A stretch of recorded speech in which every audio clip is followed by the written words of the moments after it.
নমস্কার, কেমন আছেন সবাই? চলুন আজ আমি আপনাদের নিয়ে যাই গোলকোন্ডা ফোর্ট। আপনাদের গোলকোন্ডা ফোর্টটা আর দেখানো হয়নি। সেই যে আমরা ঘুরতে গিয়েছিলাম পুজোর পরে পরেই, তো তখন আমার মনে আছে গোলকোন্ডা ফোর্টটা আপনাদের আমার দেখানো হয়নি। আমরা হায়দ্রাবাদে সকালবেলা পৌঁছে প্রথমে হোটেলে গিয়ে একটু ফ্রেশ আপ হয়ে চলে গেলাম গোলকোন্ডা ফোর্ট। টাইমটা আমাদের এমনই ছিল যে নয় গোলকোন্ডা ফোর্ট নয় রামোজি সিটি, এই দুটো ফিল্ম সিটি, এই দুটোর মধ্যে একটাই দেখতে পাবো। তো আমরা চুজ করলাম গোলকোন্ডা ফোর্টেই যাব, হিস্টোরিক্যাল ব্যাপার ওটাই আগে দেখে নিই, কারণ রাতের ট্রেন ধরে আমাদের আবার হসপেট যাওয়ার ছিল। তাই ওই দিনের বেলা যতটুকু সময়টা আমরা পেয়েছিলাম সেটা একটা জায়গায় ঘোরার টাইম হতো। তো আমরা ওখান থেকে একটা উবের ভাড়া করে চলে গেলাম গোলকোন্ডা ফোর্টে।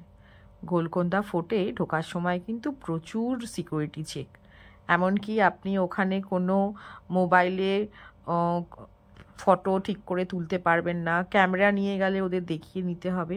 অনেক রকম রেস্ট্রিকশন, অনেক রকম জিনিস মেনে আমরা গোলকোন্ডা সিকিউরিটি চেক করে আরও ভেতর দিকে ঢুকলাম।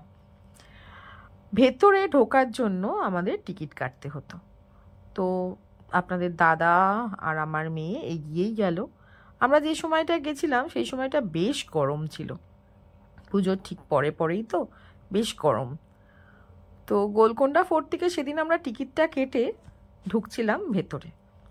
কি অপূর্ব, মানে আমাদের যে হিস্ট্রি, এত এনরিচড হিস্ট্রি, ভাবতেই অবাক লাগে। মাকেও আস্তে আস্তে আসছে, কারণ মাও খুব ভালো করে হাঁটতে পারছিল না। গোলকোন্ডা ফোর্টের হাঁটাটা অনেক ছিল।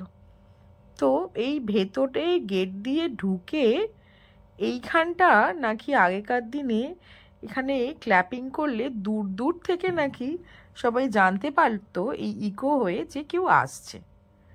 মা গেটটা দিয়ে ঢুকে, এই যে আমরা মেন গেট দিয়ে ঢুকছি এবারে, মেন গেটে ঢুকে যদিও বা অনেকটাই ভগ্ন হয়ে এসছে, তবু এরা এই গভর্নমেন্ট যতটা পারে মেনটেন করার চেষ্টা করেছে, কারণ জায়গাটা তো অনেকটাই, এতটা মেনটেন করা সত্যি সম্ভব নয়। তবু যতটা করা গেছে করেছে। ইটগুলো দেখুন, কি বিশাল বড় বড় ইট। দেয়ালগুলোতে কিন্তু প্লাস্টার করা নেই, কিন্তু এখনও যুগ যুগ ধরে এইভাবেই দাঁড়িয়ে আছে। এইখানটা দিয়েই ভেতরে আরও যেতে হবে। অনেক বড় জায়গা গোলকোন্ডা ফোর্ট। মা কিছুটা এসেই বলল, আমি আর হাঁটতে পারবো না রে, বলে মা এইখানটাই বসে পড়ল। আমরা তিনজন চললাম আরও ভেতরে। যত ভেতরে যাচ্ছি মনে হচ্ছে আরও ভেতরে যাই, ঠিক যেমন আমরা দীঘা বা পুরীতে সমুদ্রে নামলে হয় আরও যেন জল আমাদের টানে, গোলকোন্ডা ফোর্টে গিয়ে দেখলাম ঠিক তেমনই। যত যাচ্ছি আরও যেতে ইচ্ছা করছে। ভেতরটা দেখলাম খুব সুন্দর মেনটেন করা, পরিষ্কার পরিচ্ছন্ন, চারিদিকে গাছ লাগানো। এই মেনটেনেন্সগুলো কিন্তু হায়দ্রাবাদ গভর্নমেন্ট করেছে। এইখানে দেখুন কতগুলো ব্রিক্স ওয়াল, কিন্তু একটাও সিমেন্ট করা নয় বা কালার নয়, কিন্তু এখনো একই রকম আছে। যেতে যেতে বেশ কিছু ছবিও আমরা তুলছিলাম।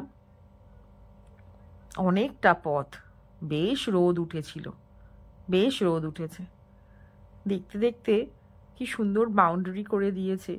এক একটা জায়গায় এমন খারাপ হয়ে গেছে যে সেখানে সিকিউরিটি রয়েছে এবং বলেই দিচ্ছে ওই দিকটা যাবেন না, কারণ কখন ওই দেয়াল ভেঙে যাবে, একটা কোনো দুর্ঘটনা ঘটতে পারে। এই যে দেখুন এইখানটা আগে নাচ গান হতো রাজার সময়, কিন্তু এই জায়গাটা স্ট্রাকচারটা খুব একটা এখনো শক্ত নয়, সেই জন্য ওইখানটা সিকিউরিটি আমাদের যেতেই বারণ করে দিল। আমরা আরও ভেতর দিকে ঢুকছি, ভেতরে কি আছে আরও দেখার জন্য। এটা তো অ্যাকচুয়ালি মেন এন্ট্রেন্স ছিল গোলকোন্ডা ফোর্টে ঢোকার। সেদিনকের ওয়েদারটাও কিন্তু ভীষণ সুন্দর ছিল, শেষ যেন আর হয় না। যেদিকেই তাকাচ্ছি সেদিকেই মনে হচ্ছে আমাদের ইতিহাস, কত কিছু আছে ইতিহাসে, আমরা অনেক কিছু হয়তো জানিই না। দেখুন অনেক জায়গায় ভেঙেও গেছে, কিছু কিছু ওরা রিপেয়ারিং করেছে, কিন্তু আগেকার দিনের রিপেয়ারিং আর এখনের মধ্যে তো অনেক ডিফারেন্স হবে। দেখুন এইখানটা, এটা পুরোটাই ইটের স্ট্রাকচার, দেখে বুঝতে পারছেন? কোনো রকম সিমেন্ট করা নেই, কিন্তু একটা ইটের ওপর ইট দিয়ে চুন সুরকির কাজ ছিল আগেকার দিনে, সেটা দিয়ে। আমরা আরেকটু ভেতরে যাচ্ছি, যেখানটা অ্যাকচুয়ালি রাজা বসতেন এবং তার সভা হতো। এই ভেতরটা দিয়ে ঢোকার সময় দেখলাম এখানটা বেশ অনেক চামচিকে আছে, অনেক পায়রা এখানে বাসা করে রয়েছে। যা হয় আর কি, এরকম ঘুটঘুটে অন্ধকার জায়গায় তো পায়রা চামচিকে এরা তো বাসা করবেই। নাবার জন্য যারা বয়স্ক মানুষ, রয়্যাল প্যালেসের একটা হিস্ট্রিও দিয়ে দিয়েছে, আপনাদের সেটাও দেখাচ্ছি। Constructed by Qutub Shah kings. আমি হিস্ট্রিটা অতটা বলতে পারছি না। দেখুন এখানে নাবার জায়গাটা দেখুন, যারা নাবতে খুব অসুবিধা হবে, কাঠের একটা সিঁড়ি টাইপের করে দিয়েছে যাতে নাবা যায় ভালোভাবে। উপরটা দেখছেন কি অবস্থা, তবু আমাদের ইতিহাস। এই গোলকোন্ডা ফোর্টে ঢোকার 3টে গেট আছে, এবং 3টে গেটই নাকি এক জায়গা দিয়েই আসে। গোলকোন্ডা সিটি, এটা অ্যাকচুয়ালি গোলকোন্ডা ফোর্ট যেখানটা দিয়ে আমরা এলাম, সেটা পুরোপুরি একটা শহর। সেই শহরের দরজা দিয়ে ঢুকে তারপরে আমরা এই ফোর্টের মধ্যে আসতে পারলাম। আমিও যাচ্ছি আরেকটু ভেতর দিকে, দেখি ভেতরে কি আছে। মা কিন্তু ওই গেটের কাছেই বসে আছে, কারণ মা বলেই দিয়েছিল আমি এতটা হাঁটতে পারবো না। মার পক্ষে এতটা হাঁটা সম্ভবও ছিল না। প্রায় 3 থেকে 4 ঘন্টা লেগেছে আমাদের গোলকোন্ডা ফোর্টটা ঘুরতে। মাঝে মাঝেই বসে কিছু ছবি তুলছিলাম, একটু গল্প করছিলাম, আর ইতিহাসটাকে অনুভব করার চেষ্টা করছিলাম। আমার এই হিস্টোরিক্যাল প্লেস দেখতে এত ভালো লাগে, তখন মনে হয় যে আমাদের কত কিছু আছে, আমি তো কিছুই জানি না। মনে হয় যতটুকু জানি সেটুকু কিন্তু অনেক নয়। এইখানটা, এই যে দেখুন মাঝখানে একটা ফোয়ারা চলতো, আর এই সামনে একটা সভা বসতো যেখানে নর্তকীরা নাচ করতো এবং রাজা বসতেন। জায়গাটা কত বড় দেখছেন, বিশাল বড় জায়গা, বিশাল। এটা এত সুন্দর লাগছিল। এই দেখুন যেখান দিয়ে এই ফোয়ারাটা চলতো সেটাও দেখুন, এখনো কিন্তু একইভাবে রয়েছে। আজ কত বছরের পুরনো এই জায়গা, কিন্তু কি সুন্দর লাগছে না? Hyderabad city is very rich in culture, সেটা বেশ বুঝতে পারলাম। কি সুন্দর, এখানে তো শুটিং করলে তো ভীষণই সুন্দর লাগবে। তখন মনে হচ্ছিল আমাদের যদি নাচের একটা শুটিং এখানে করা যেত, দারুণ ব্যাপার হতো। যত ভেতরে ঢুকছি ততই যেন অবাক হচ্ছি। অনেক জায়গায় বিল্ডিং ভেঙে গেছে, অনেক জায়গায় যেখানে যেখানে সিমেন্টের কাজ হয়েছে সেগুলো খুলে খুলে পড়ে যাচ্ছে। এর ভেতরে ভেতরে কিন্তু সিসিটিভিও দেওয়া আছে, সেটাও দেখলাম। বেশ কিছু জায়গায় সিসিটিভিও রয়েছে। পুরো গোলকোন্ডা ফোর্টটা আর যেন পাচ্ছি না। অনেকটা হাঁটলাম, অনেক হাঁটতে হাঁটতে প্রায় হাঁপিয়ে গেলাম। এইখানে সোলজার্সরা লুকিয়ে থাকতো এই যে ফোর্টের ভেতরে।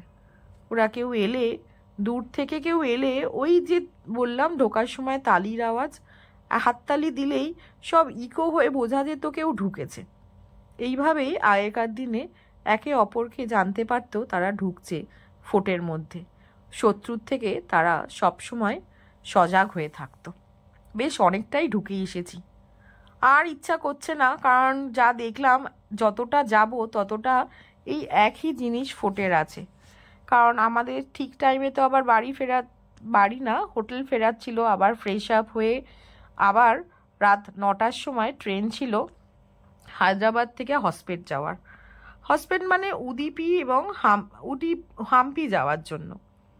দেখুন সেদিনকের আকাশটাও বেশ সুন্দর ছিল। অনেক জায়গা ভেঙে গেছে, কিন্তু কি সুন্দর লাগছে। দূর থেকে দেখে এত সুন্দর লাগছিল না, এটা যেন মিস করা যায় না। চলুন এবার আমাদের বেরোতে হবে। আমরা প্রায় বেরিয়ে এসছি, মাকে ওখান থেকে নিলাম। মা অনেকক্ষণ একা একা বসেছিল ঠিক কথা, কিন্তু একটা ঠিক ওখানে আমাদের কলকাতার লোক আলাপ হয়ে তার সাথে গল্প করছিল। আমরা গোলকোন্ডা ফোর্ট থেকে বেরিয়ে এলাম। এই যে বাইরের দিকে দেখুন সিসিটিভি দেওয়া আছে, দেখতে পাচ্ছেন? পুরো সিসিটিভিতে পুরো গোলকোন্ডা ফোর্টটাকে মোড়া, যাতে কেউ কোনো রকম কোনো বাজে কাজ না করতে পারে, কোনো রকম ভুল কিছু না করে। ফোর্ট থেকে আমরা বেরিয়ে পড়েছি, এবার গাড়ির দিকে যাচ্ছি। ঠিক বেরোনোর পথে একটু ছবি তুলতে ইচ্ছা হলো, তাই মাকে নিয়ে বেশ কিছু ছবি তুললাম। মারও বেশ ভালোই লাগলো। এই যে গোলকোন্ডা সিটি থেকে আমরা বেরোচ্ছি।